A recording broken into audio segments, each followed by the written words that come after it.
ഒരു ക്യാമറ, ഒരു ലെൻസ്, 24 മുതൽ 600 വരെ സൂമിങ്, ലെൻസ് നമുക്ക് മാറ്റുകയും വേണ്ട. അതുപോലെ തന്നെ ഈ ക്യാമറയിൽ പൊടിയോ മറ്റോ കയറുമെന്നോ പേടിക്കേണ്ട, ഫുള്ളി സീൽഡ് ആയിട്ടുള്ള ഒരു ബോഡി.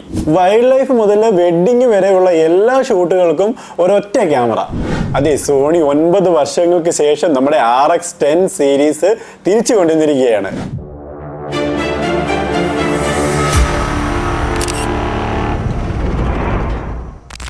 അപ്പോൾ എല്ലാവർക്കും നമ്മുടെ പുതിയൊരു വീഡിയോയിലേക്ക് സ്വാഗതം.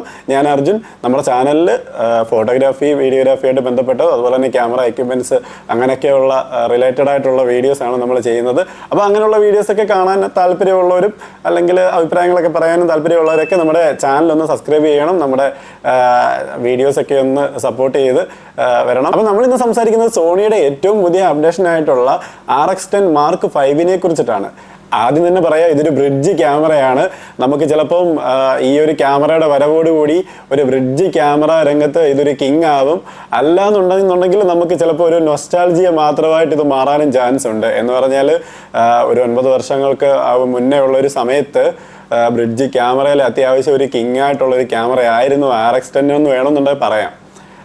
അന്ന് നമ്മുടെ ഈ ക്യാമറ റെക്കോർഡറുകളിൽ നിന്നൊക്കെ മാറിയിട്ട് നമ്മൾ സോണിയുടെ ഒരു തുടക്കം, ഒരു നല്ലൊരു തുടക്കത്തിൽ വന്ന ഒരു ബ്രിഡ്ജ് ക്യാമറ ആയിരുന്നു ഈ പറയുന്ന RX10 എന്ന് പറയുന്നൊരു ക്യാമറ.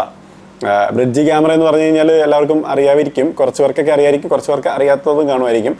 നമുക്ക് ലെൻസ് ഒന്നും ചേഞ്ച് ചെയ്യാൻ പറ്റത്തില്ല ഈ ബ്രിഡ്ജ് ക്യാമറയിൽ.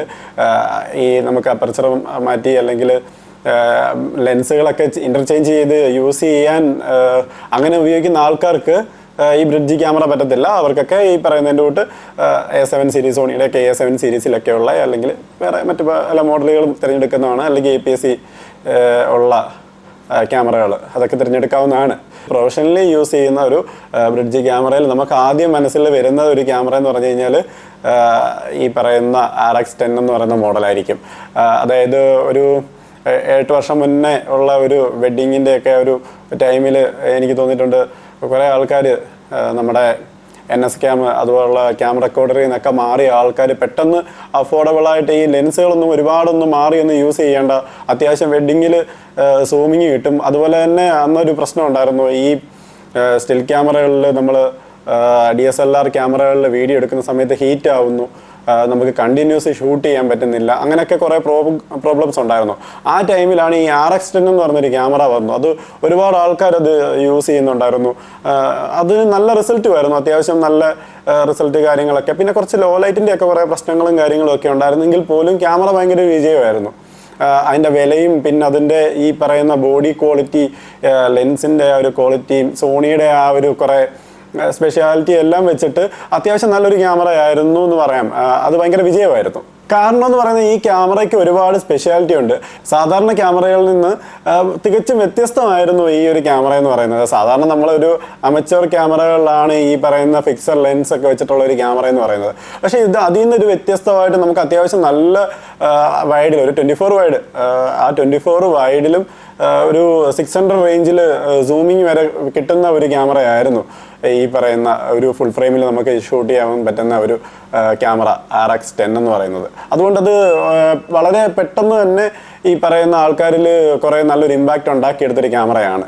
അപ്പോൾ RX10 എന്ന് പറയുന്ന ക്യാമറ ഇപ്പം അവർ അപ്ഡേഷനുമായിട്ട് വരുന്നൊരു സമയത്ത് നമ്മൾ കൂടുതലായിട്ട് അതിൽ നിന്ന് പ്രതീക്ഷിക്കുമായിരിക്കും കുറേ കാര്യങ്ങൾ. അതായത് ഇപ്പോഴത്തെ ഒരു കാലഘട്ടത്തിൽ നമ്മൾ ഈ പറയുന്ന കാൻഡിഡ് ഫോട്ടോസ്, വീഡിയോസ് ഒക്കെ എടുക്കുന്നൊരു സമയത്ത് ഈ ഒരു ക്യാമറ എന്തുമാത്രം രീതിയിൽ അത് വർക്ക് ചെയ്യും, അങ്ങനെയൊക്കെ നമ്മൾ കുറേ ചിന്തകളും കാര്യങ്ങളും ഒക്കെ വരും. പിന്നെ അതുപോലെ തന്നെ ആൾക്കാരെല്ലാം ലോ ലൈറ്റ്, അതുപോലെ 4K റെക്കോർഡിങ് വേണം, അങ്ങനെയൊക്കെയുള്ള കാര്യങ്ങളൊക്കെ ചിന്തിക്കുമായിരിക്കും. അപ്പോൾ ഈ ഒരു ക്യാമറയിൽ എന്തൊക്കെ ആയിരിക്കാം ഉൾപ്പെടുത്തിയിരിക്കുന്നതെന്ന് നമുക്ക് നോക്കാം. അപ്പോൾ ഇപ്പോൾ പുറത്ത് വരുന്ന വിവരങ്ങൾ അനുസരിച്ചിട്ട് ഈ ക്യാമറയിൽ AI ഓട്ടോ ഫോക്കസിന് നല്ല പ്രാധാന്യം കൊടുത്തിട്ടുണ്ടെന്നാണ് പറയുന്നത്. അതുപോലെ തന്നെ A7 സീരീസിലൊക്കെ വരാറുള്ള പോലെ തന്നെ ഹ്യൂമൻ ഐ ട്രാക്കിങ്, അല്ലെങ്കിൽ ബേഡ്സിൻ്റെ ഒക്കെ ഐ പെട്ടെന്ന് ക്യാച്ച് ചെയ്ത് നമുക്ക് ഓട്ടോ ഫോക്കസിങ് ചെയ്യാൻ പറ്റുന്ന, അതുപോലെ തന്നെ അനിമൽസിനെയൊക്കെ ട്രാക്ക് ചെയ്യാനുള്ളത്, അതുപോലുള്ള എല്ലാ മെത്തേഡും ഈ ഒരു ക്യാമറയിലും അവൈലബിൾ ആണെന്നാണ് പറയുന്നത്. അടുത്തതായിട്ട് പറയുകയാണെന്നുണ്ടെങ്കിൽ നമുക്ക് ഒരു വീഡിയോയുടെ ക്വാളിറ്റി, അതായത് ഇപ്പോൾ എല്ലാവരും ഉദ്ദേശിക്കുന്ന ഒരു കാര്യം, ഇങ്ങനൊരു ക്യാമറ ഇറങ്ങുന്ന ഒരു സമയത്ത് നമുക്ക് 4Kയിൽ റെക്കോർഡിങ് വേണം. അപ്പോൾ ആ ഒരു 4K റെക്കോർഡിങ് ഒരു 60 ഫ്രെയിമിൽ ഈ ക്യാമറയിൽ അവൈലബിൾ ആണെന്നാണ് പറയുന്നത്. അപ്പോൾ ഈ RX10 എന്ന് പറയുന്ന ക്യാമറ വീഡിയോയ്ക്ക് കൂടുതൽ പ്രാധാന്യം കൊടുത്തിരുന്നൊരു ക്യാമറയാണ്. അപ്പോൾ നമുക്ക് അതിൻ്റെ ഒരു സ്റ്റെബിലൈസേഷനൊക്കെ നമ്മൾ കൂടുതലായിട്ടും പ്രതീക്ഷിക്കും പുതിയൊരു അപ്ഡേറ്റ് വരുന്നൊരു സമയത്ത്. അപ്പോൾ ഈ പുതിയ ക്യാമറയിൽ അത്യാവശ്യം നല്ല മികച്ച ഒരു സ്റ്റെബിലൈസേഷനും സോണി വാഗ്ദാനം ചെയ്യുന്നുണ്ട്. അതുപോലെ തന്നെ പുതിയ ഒരു പ്രൊസസ്സർ യൂസ് ചെയ്യുന്നതുകൊണ്ട് തന്നെ നമുക്ക് നല്ല ഒരു വേഗമേറിയ ഒരു റെക്കോർഡിങ്ങോ കാര്യങ്ങളും ഒക്കെ ഇതിൽ നിന്ന് പ്രതീക്ഷിക്കാവുന്നതാണ്. അപ്പോൾ ഒരുപാട് ക്യാമറാസ് ഇങ്ങനെ ഇറക്കി വിടുന്നൊരു സമയത്ത് ഇപ്പോൾ സോണി ആണെങ്കിൽ പോലും ഒരു വർഷത്തിൽ തന്നെ ഇപ്പോൾ ഇത്രയും ക്യാമറകളൊക്കെ ഇറക്കി വിടുന്നു. നമ്മൾ നേരത്തെയും ക്യാമറകളെ കുറിച്ച് വേറെ പറഞ്ഞിട്ടുണ്ടായിരുന്നു. അപ്പോൾ ഇത്രയും ക്യാമറകൾ ഇറക്കി വിടുന്നു. അപ്പം RX10 എന്ന് പറയുന്നൊരു ക്യാമറ ഇറക്കി വിടുന്ന സമയത്ത് നമ്മൾ ഓർക്കും ഇത് ഏത് ടൈപ്പ് ആൾക്കാരെ ഉദ്ദേശിച്ചിട്ടാണ് ഇത് ഇറക്കുന്നത്. അപ്പം ഇത് കൂടുതലും എനിക്ക് തോന്നുന്നു പ്രയോജനപ്പെടുന്നതെന്ന് പറഞ്ഞു കഴിഞ്ഞാൽ ഈ ട്രാവലേഴ്സ് അല്ലെങ്കിൽ ഈ പറയുന്ന ഒരു ക്യാമറ അല്ലെങ്കിൽ ഒരു ലെൻസ് മാത്രം യൂസ് ചെയ്തിട്ട് ഫോട്ടോസ് വീഡിയോസ് ഒക്കെ എടുക്കാനുള്ള ക്രിയേറ്റേഴ്സ് ആയിട്ടുള്ള ആൾക്കാർക്ക്, ഈ കണ്ടന്റ് ക്രിയേഷൻ അതുപോലെ യൂട്യൂബ് വീഡിയോസ് ഒക്കെ ചെയ്യുന്ന ആൾക്കാർക്ക് നല്ലൊരു ഓപ്ഷനാണ് ഈ ഒരു RX10 എന്ന് പറയുന്ന ക്യാമറ. അതുപോലെ തന്നെ അത്യാവശ്യം ഒരു ബഡ്ജറ്റ് ഫ്രണ്ട്ലി ആയിട്ടുള്ള ഒരു ക്യാമറ എന്ന് വേണമെങ്കിലും ഈ ക്യാമറയെ പറയാം. അപ്പോൾ അതുകൊണ്ട് തന്നെ ഒരുപാട് വലിയൊരു ബഡ്ജറ്റിൽ ക്യാമറ നോക്കാത്ത ആൾക്കാർക്ക് ഈ ഒരു ക്യാമറ അത്യാവശ്യം പ്രിഫർ ചെയ്യാവുന്നതാണ്. അതുപോലെ തന്നെ നമുക്ക് എടുക്കാൻ പറ്റാത്തതായിട്ട് ഒന്നുമില്ല ഈ ക്യാമറയിൽ. അതായത് നിങ്ങൾക്കൊരു സ്പോർട്സ് ഫോട്ടോഗ്രാഫി അല്ല വീഡിയോഗ്രാഫി ചെയ്യണമെങ്കിൽ പോലും അത്യാവശ്യം ഇതിൽ പറ്റും. അതുപോലെ തന്നെ നിങ്ങൾക്കൊരു വെഡ്ഡിങ് ആണോ ചെയ്യേണ്ടത്, അതും ഇതിൽ പറ്റും. അപ്പം പറ്റാത്തതായിട്ടൊന്നുമില്ല. പിന്നെ ഈ പറയുന്ന ഓരോരുത്തരുടെയും ഓപ്ഷൻ അനുസരിച്ചിട്ട് നമുക്ക് തിരഞ്ഞെടുക്കാവുന്നതാണ് ഈ പറയുന്ന RX10 എന്ന് പറയുന്ന ക്യാമറ. അപ്പോൾ വേറൊരു കാര്യം മറക്കല്ല്, ഈ ക്യാമറയുടെ ലെൻസ് നമുക്ക് ചേഞ്ച് ചെയ്യാൻ പറ്റത്തില്ല. അപ്പോൾ ഈ പ്രൈം ലെൻസുകളൊക്കെ മാറ്റി അതിൽ ഇഷ്ടപ്പെട്ട് പോർട്രേറ്റ് കാര്യങ്ങളൊക്കെ എടുക്കാൻ ഉദ്ദേശിക്കുന്ന ആൾക്കാർക്ക് പറ്റിയൊരു ക്യാമറ അല്ല ഇത്. ഇതിൻ്റെ ലെൻസുകളൊന്നും ചേഞ്ച് ചെയ്യാൻ പറ്റാത്തതുകൊണ്ട് നമുക്ക് ആ ഒരു രീതിയിലുള്ള കാര്യങ്ങളൊന്നും നടക്കത്തില്ല. അതുകൊണ്ട് അങ്ങനെയുള്ള ആൾക്കാർക്ക് നമ്മുടെ A7 ആ ഒരു സീരീസിലുള്ള ക്യാമറകളൊക്കെ ആയിരിക്കും ബെസ്റ്റ് ഓപ്ഷൻ എന്ന് പറയുന്നത്. ഇത് അങ്ങനെയുള്ള ആൾക്കാർക്കുള്ളതല്ല. അപ്പോൾ ഒറ്റ ക്യാമറ ഒരു ലെൻസിൽ എല്ലാം ഷൂട്ട് ചെയ്യണമെന്ന് വിചാരിക്കുന്ന ആൾക്കാർക്ക് മാത്രം തിരഞ്ഞെടുക്കാവുന്ന ഒരു ബെസ്റ്റ് ഓപ്ഷനാണ് RX10 Mark 5 എന്ന് പറയുന്ന ക്യാമറ. അപ്പോൾ ക്യാമറ ഇറങ്ങിക്കഴിഞ്ഞാൽ നമുക്ക് അറിയത്തുള്ളൂ ഇതിൻ്റെ ബാക്കി സ്പെക്ക് കാര്യങ്ങൾ ഇതെല്ലാം. അപ്പോൾ അത് കഴിഞ്ഞിട്ട് നമുക്ക് അത് യൂസ് ചെയ്തിട്ട് നമുക്കൊരു വീഡിയോ ചെയ്യാം.